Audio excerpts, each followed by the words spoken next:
Hello, I'm Dr. Laura Murillo, President and CEO of the Houston Hispanic Chamber of Commerce. Something that we take very seriously here at the Houston Hispanic Chamber of Commerce is collaboration. And I'm happy to announce one of our latest partners, and that is the Texas Business Leader Alliance. Joining us is their senior advisor, none other than Sharon Jones. And we'd like to welcome Sharon to our program. Hi, Sharon. Hi, thank you so much for having me. Absolutely. And thank you for the great job you and all of the other speakers did at our previous Data Summit, which was held at the Thompson. Lots of information, including a lot that you shared with a full house, standing room only of our sponsors, entrepreneurs, and others. So let's talk a little bit about what the Texas Business Leader Alliance does. Let's start there. What is it and what is your mission? Sure, the Texas Business Leader Alliance, or TBLA, we launched in December of 2024 as a collaborative platform where business leaders actively shape Texas' economic future through civic engagement. And we connect private sector, government, and community stakeholders to develop solutions that to our state's challenges, recognizing that business success and community well-being are linked together. And we're Yes. led by a diverse advisory council with partners such as the Houston Hispanic Chamber, other chambers, and other businesses, large and small, focusing on key issues such as economic development, workforce policies, healthcare costs, and civic participation at large. And supporting chambers like ours with data. Yes. Through your team, as we here in Houston, even though we're a huge city, there are only four of us working at this chamber, and it's impossible for us to try to keep up with so many different laws, policies, advocacy. And so you support not only this chamber, but many other business organizations with that data.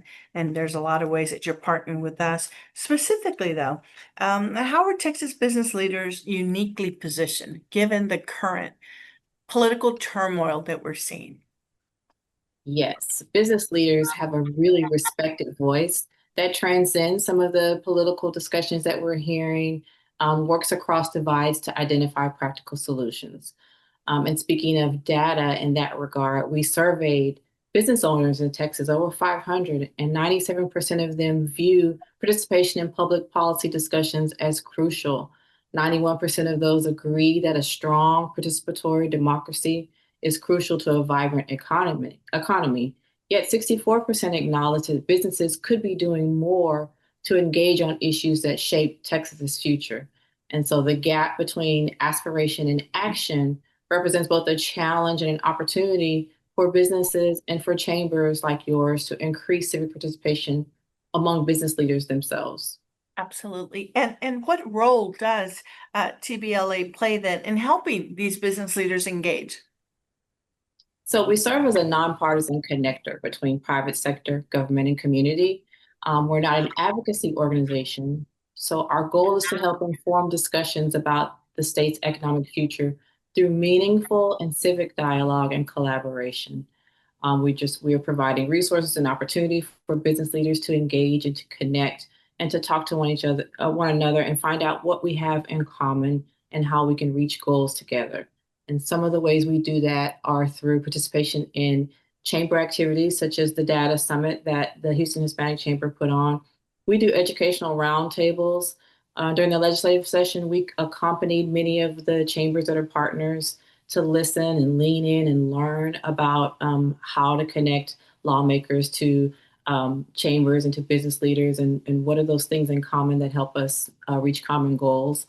We also do research initiatives such as the survey that launched the organization, and we form cross-sector partnerships that facilitate dialogue between policy, market, and community leaders.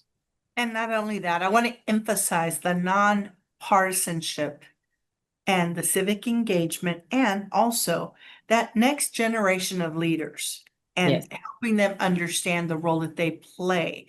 And so, on behalf of our chamber, we are so grateful for your investment in this chamber, the support that you're providing, and the collaboration, and we need to continue to do more.